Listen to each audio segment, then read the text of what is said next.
Selamat berjumpa kembali Bapak Ibu Saudari-saudara umat beriman terkasih dalam Tuhan. Salam sehat berlimpah berkat. Hari Rabu tanggal 14 Mei 2025, gereja merayakan Pesta Santo Matias Rasul. Saya mengajak kita sekalian, Bapak Ibu Saudara-saudari, merenungkan kutipan Injil Yohanes bab 15 ayat 9 sampai 17. Kita dengarkan sabda Tuhan. Dalam nama Bapa dan Putra dan Roh Kudus. Amin. Pada perjamuan malam terakhir, Yesus bersabda kepada murid-muridnya, "Seperti Bapa telah mengasihi aku, demikian juga aku telah mengasihi kamu. Tinggallah dalam kasih-Ku itu. Jikalau kamu menuruti perintah-Ku, kamu akan tinggal dalam kasih-Ku, seperti aku menuruti perintah Bapa-Ku dan tinggal dalam kasih-Nya. Semuanya itu Kukatakan kepadamu supaya sukacita-Ku ada dalam kamu, dan sukacitamu menjadi penuh. Inilah perintah-Ku, yaitu supaya kamu saling mengasihi seperti aku telah mengasihi kamu. Tidak ada kasih yang lebih besar daripada kasih seorang yang memberikan nyawanya untuk sahabat-sahabatnya. Kamu adalah sahabat-Ku, jikalau kamu berbuat apa yang Kuperintahkan kepadamu. Aku tidak lagi menyebut kamu hamba, sebab hamba tidak tahu apa yang diperbuat oleh tuannya. Tetapi aku menyebut kamu sahabat, karena aku telah memberitahukan kepadamu segala sesuatu yang telah Kudengar dari Bapa-Ku. Bukan kamu yang memilih aku, tapi akulah yang memilih kamu. Aku telah menetapkan kamu supaya kamu pergi dan menghasilkan buah, dan buahmu itu tetap, supaya apa yang kamu minta kepada Bapa dalam nama-Ku diberikannya kepadamu. Inilah perintah-Ku kepadamu, kasihilah seorang akan yang lain." Demikianlah sabda Tuhan.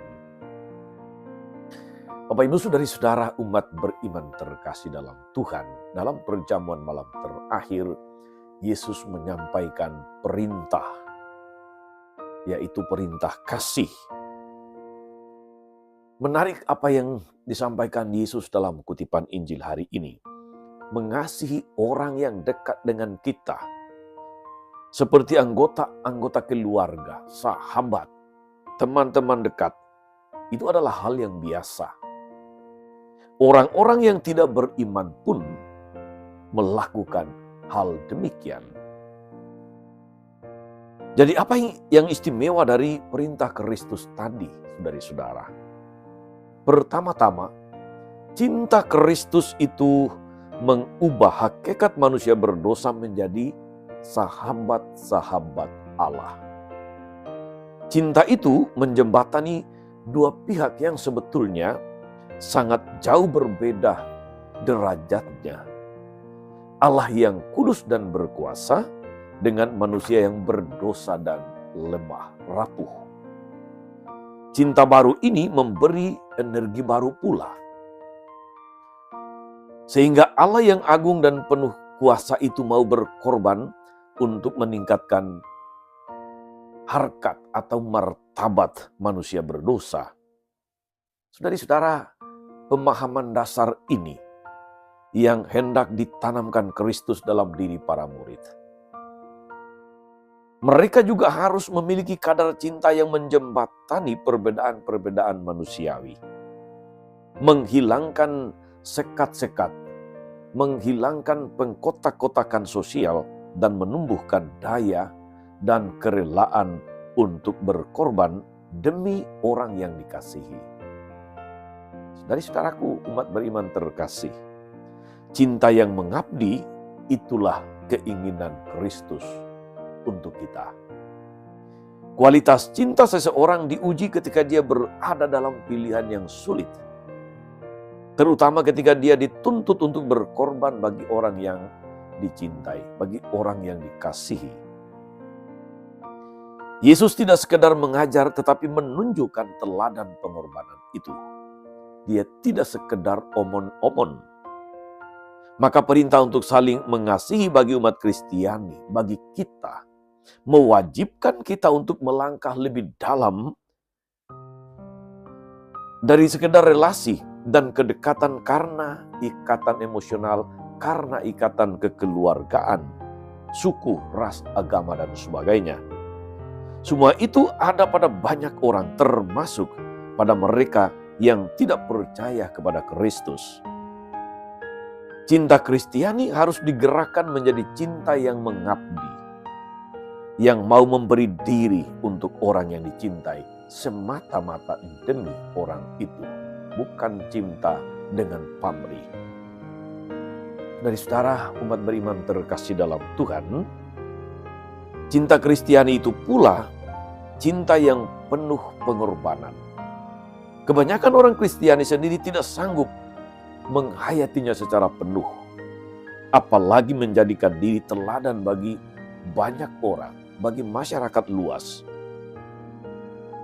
Kita masih perlu terus belajar dari jalan hidup Kristus yang diwariskan kepada para rasul dan diwariskan kepada kita.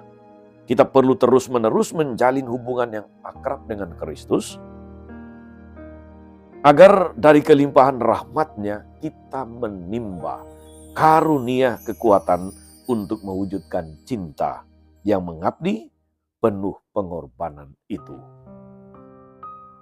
Rasul Matius yang kita rayakan pestanya hari ini telah menunjukkan cintanya kepada Tuhan dengan memberi diri, bahkan memberi nyawa, untuk tersiarnya kabar gembira tentang Kristus.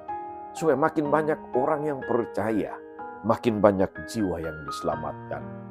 Kini giliran kita saudari-saudara, di tempat kita hidup, di keluarga, di lingkungan, di tengah masyarakat, mari kita wujudkan cinta yang mengabdi, cinta yang berkorban itu.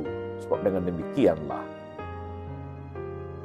kesaksian hidup kita menjadi terang bagi banyak orang. Tuhan Yesus memberkati kita semua. Amin.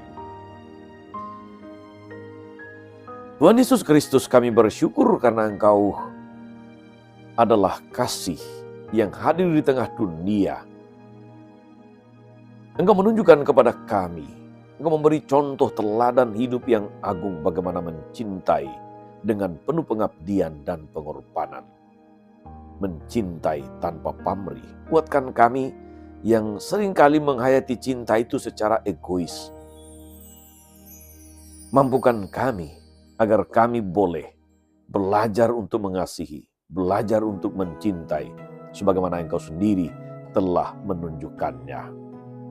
Semoga dengan demikian, kesaksian hidup kami yang penuh cinta, penuh kasih itu, sungguh memuliakan nama-Mu, dan sungguh menarik banyak orang untuk percaya kepadamu.